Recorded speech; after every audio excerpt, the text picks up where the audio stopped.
guys! For today's video, tayo ay sasabak sa isang challenge na ang pagputol ng buhok ng aking anak guys. Dahil kitang-kita nyo naman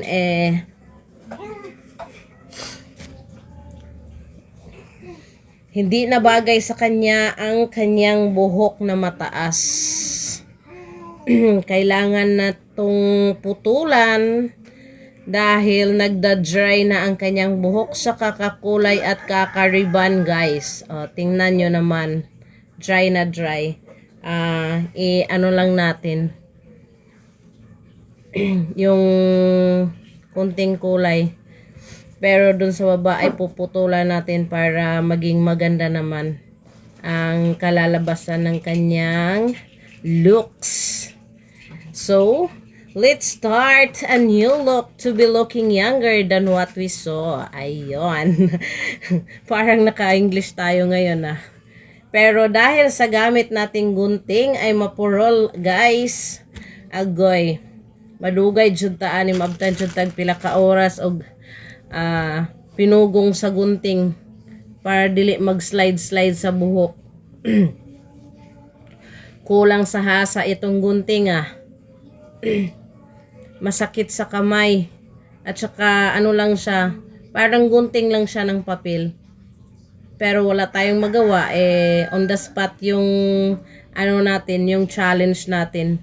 Walang pasabi. Talagang putol agad. So, ayan, tiis-tiis tayo sa sakit ng kamay. Dahil wala naman itong pambayad sa sa parlor. So, tinatry nating magawa ng maganda yung pagputol ng buhok niya.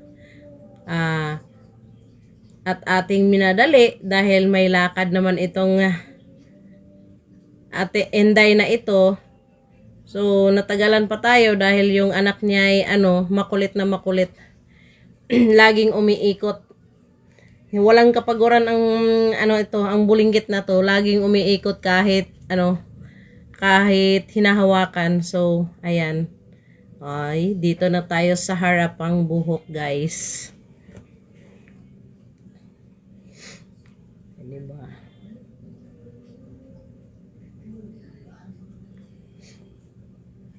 Talagang sipatin natin ng maigi para magkapantay-pantay ang pagputol ng buhok dahil hindi naman tayo ang may-ari ng mukhang ito. Para naman balik alindog ang Inday kahit may anak na, diba? Saya ka na, kaya nun, kahit may anak ka, sexy ka pa rin at gandang-ganda sa sarili. Diba? Iba yung nung hindi pa naputulan ang buhok niya, iba yung mukha niya. Parang parang may anak, maraming anak.